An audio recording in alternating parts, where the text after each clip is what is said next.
बरे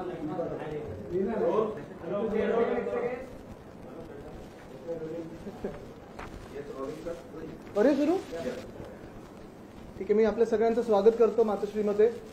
अनेकदा आपण ह्याच अशाच पत्रकार परिषदेतून वेगळे वेगळे विषय आपण लोकांसमोर आणलेले आहेत. महत्त्वाचे विषय असतील या सरकारचे किंवा आधीच्या सरकारचे, भ्रष्टाचार असतील, आणि आज देखील आपल्यासमोर एक तसाच महत्त्वाचा विषय आणणार आहे. तसं पाहायला गेलं तर आज 1 एप्रिल आहे. जगभरात एप्रिल फुल्स डे असा साजरा होतो आणि आपल्याकडे अच्छे दिन असा साजरा होतो. महाराष्ट्रात सरकार गठीत झालेलं आहे निवडणूक आयोगाच्या आशीर्वादामुळे. त्याला सगळ्यात चांगलं नाव, कारण काय अनेक नावं असतात, जसं आमचं युती सरकार होतं, मग महाविकास आघाडी सरकार होतं, तसं ह्या सरकारचं नाव मला वाटतं एप्रिल फुल सरकार द्यायला पाहिजे. कारण गेल्या 100 दिवसामध्ये तसं पाहायला गेलं तर दंगली असतील, वेगळ्या वेगळ्या घडामोडी असतील, घटना असतील, दुर्दैवी घटना असतील, पण एक सुद्धा चांगली पॉलिसी, एक सुद्धा चांगलं काही काम हे 100 दिवसात लोकांसमोर आणलेलं नाहीये. कुठचंही नवीन योजना लोकांसमोर आणलेली नाहीये. तसं पाहायला गेलं तर जुन्या योजना काही चांगल्या होत्या ते बंद करण्याच्या प्रयत्नात आहेत.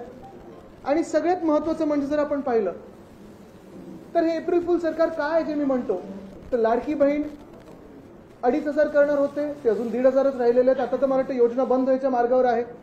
लाडका भाऊ योजना बंद करून टाकलेली आहे. कर्जमाफी म्हणजे असं मी पहिल्यांदाच बघतोय की निवडणुकीच्या आधी स्वतः जे आता मुख्यमंत्री आहेत ते सांगत होते की आम्ही शेतकऱ्यांना कर्जमाफी देऊ, आणि आता उपमुख्यमंत्री सरळ सांगतात की असं काही होणारच नाही, पुढची 5 वर्ष तुम्हाला वेळेवर कर्ज भरायला लागेल. तसंच अनेक गोष्टी आहेत. मग मुंबईच्या रस्त्यांबद्दल एशनसी सरकारमध्ये आपण पाहिलं असेल, त्यांच्या राजवटीत साधारणपणे 2 वर्षात आम्ही सगळे रस्ते खड्डेमुक्त करू. आपण पाहताय मुंबईचे सगळे आमदार रस्ते आहेत, मुंबईकर रस्ते सगळीकडे धूळ आहे, खड्डा सगळीकडे पाहतोय, पण खड्ड्यात टाकलेली मुंबईला. आणि आजचा जो महत्त्वाचा विषय जो आपल्यासमोर आणायचा आहे तो हाच आहे की आपल्याला आठवत असेल 2-3 महिन्यापूर्वी पत्रकार परिषद घेऊन सांगितलं होतं की मुंबईवर अदानी टॅक्स हा लावला जाणार.